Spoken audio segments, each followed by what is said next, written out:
Hi everyone, welcome to Go Local Live. I'm Go Local News Editor Kate Nagle. Thanks for joining us this Wednesday morning for news and politics and what's going around the city and the state. I'd like to welcome in my next guest, Debbie Schimberg, a familiar face. Thank you for coming in. Kate. Zero Waste Providence having a sew-in this weekend. Now this is former cushions from Job Lot donated to be able to make reusable bags, and you have an example. Right. So we got a call. Zero Waste Providence is a volunteer group in Providence focused on reducing waste, on getting rid of plastics, other related problems, taking action on related problems. So we were very instrumental in helping to get the plastic bag ban bill passed last year. And but one of the big problems is that, and we started a bag exchange at all of the Providence Community Library, the 9 branches, which is wonderful. And the idea is to provide reusable bags for people who don't have them. Okay. So Job Lot Charitable Foundation got in touch with us and said, look, we've got 140,000 seat cushions. So you might recognize these seat cushions. They would be a seat and, you know, sort of tied to the chair.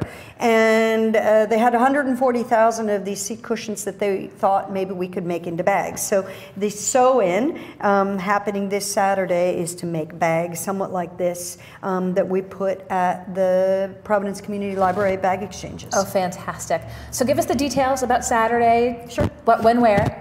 It's going to be at the Renaissance Church on 184 Broad Street, right across from Classical High School. It's a beautiful space, and we're asking people to bring their own sewing machines. We have a few that we can make available, but generally speaking, we've done it twice before. People bring their sewing machines, and it's really a fun event. We have pizza and snacks and so forth, and sort of like the old-fashioned quilting bees.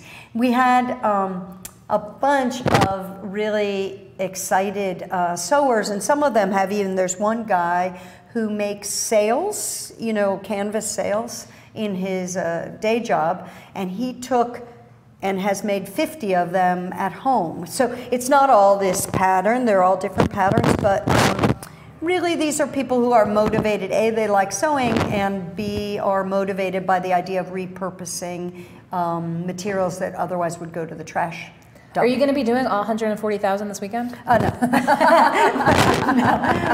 That's a tall order, Debbie. Yeah, no, we're hopeful to do several hundred, and hoping that that people will come. And one other thing to mention is it's 10 a.m. to 4 p.m. Of course, if people can't come the whole day, that's no problem. And we want, ideally, for people to pre-register at sewin, that's SEWIN PVD @gmail. So sewin PVD @gmail. Show up, have fun, and repurpose lots of bags and make it possible for everybody to have reusable bags. Because, you know, now that we've seen Providence having the bag ban, other bag bans around the state at the town level, we'll go into the statewide one in a little bit. You know, to get these reusable bags, some establishments sell them, and, you know, there is a price associated. But, you know, something that I've seen is obviously the reusable bags are just sturdy. Yes, yes, exactly. They really can stand up to liters of soda and, you know, kind of really the heavy stuff, because I've definitely seen a lot of people chirping about the paper quality at a number of establishments around the city. So want to just thank again Job Lot for this donation, and the repurposing, as you said, would have ended up in the landfill. So why not make lemonade out of lemons and make bags that end up at the libraries? Do you have a sense, I mean, since giving out the bags, I mean, do they sort of fly off the shelves, if you will, at the libraries, people saying, great, I could really use that? Yes, they have. I mean, we have supplied probably close to 4,000 bags, some from Job Lot, but mostly, mostly from donations from people, and from conferences long past, from the food bank gave us several hundred. You know,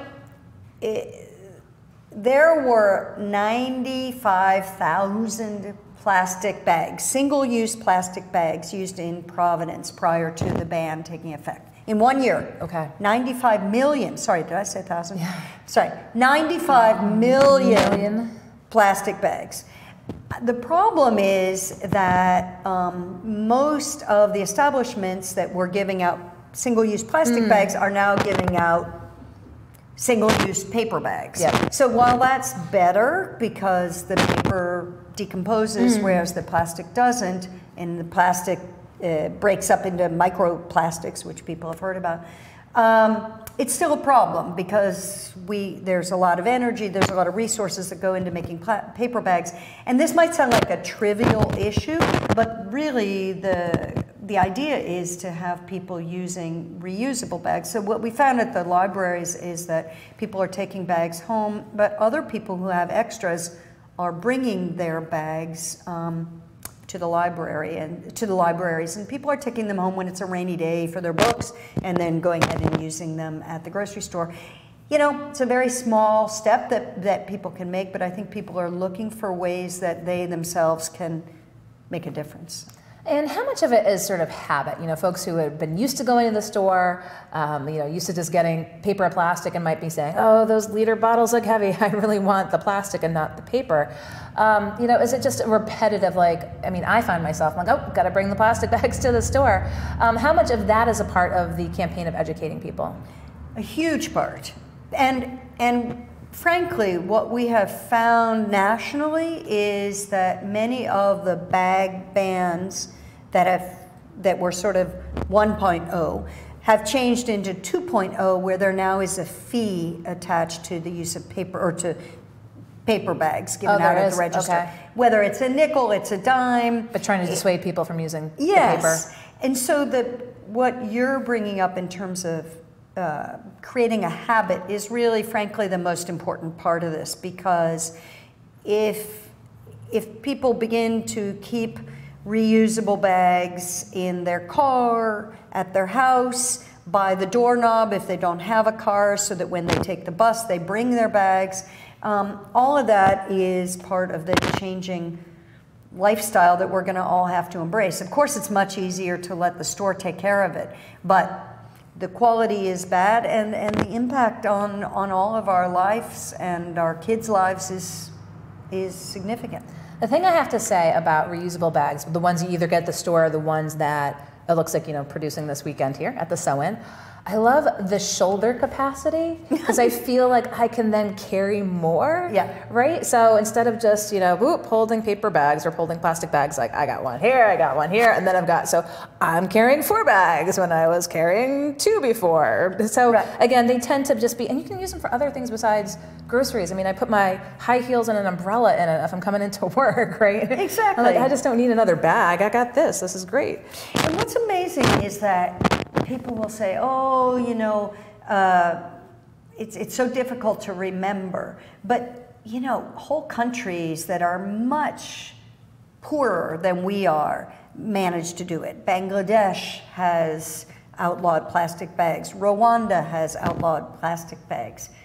And yet people do keep those bags and use them for everything. And so we need to follow not just their example, but create our own. So in front of the Rhode Island General Assembly again this year is a proposal for a statewide bag ban. Now you're very well versed in the politics of this. You've been up at the State House. Do you expect a concerted effort akin to what you'd seen before from businesses at the statewide level saying we just can't do that? I mean, what's your response to them to say, well, cities and towns have? Right. You know, we're very optimistic that the state bill is going to pass this year. Both in the House and the Senate, bills have been submitted. They've been heard in committee already and were really a priority by the leaders. And we're very optimistic it's going to pass, because honestly, for many businesses, it's kind of a problem having some communities with bag bans and others without. So imagine if you're a company doing statewide business, keeping track of everybody's local legislation is tricky. We, of course, want to make sure, we would like to have some local control so that communities can put fees if they want. But at the minimum, what we're excited about is that Rhode Island is going to join a lot of other states in banning plastic bags. Like I said, it's a very first step. We need to do much more to get rid of single-use plastics of all sorts. But at the minimum, I think there's been enough experience in different communities, both in this state and elsewhere, to show that people are accepting them. And to be honest, businesses are. Many of the larger businesses in the state no longer give out plastic bags. And because to some degree it's easier in a small state to just say, fine, let's get rid of them entirely. So we're not, and the testimony that was submitted at both the House and Senate committee, there really was not opposition that was presented by businesses. So we're very hopeful that 2020 is the year. Well, I have a good idea. We'll probably be talking in the coming weeks and months as the General Assembly moves through here in 2020. But this weekend is so in, again, with the seat cushion covers donated by Ocean State Job Lot. It's really cute, I gotta say. It's adorable. Well, you know what? It is so great to have an event like this. Really builds community, brings out all sorts of people who get to know one another, and these bags really are strong, much stronger than many of the reusable bags out there. So what the heck? Okay, so in this Saturday, Debbie Schimberg, Zero Waste Providence, thank you for coming in. Thanks, and thank Kate. you for watching us again on Live this morning. If you missed earlier, Angel Cooper talking about this weekend's Juneteenth Our Eye event, and of course, Debbie Schimberg. So thank you for watching. We'll be back in a little bit with more news, lifestyle, politics, and sports here on GoLocal Live. I'm GoLocal News Editor Kate Nagle.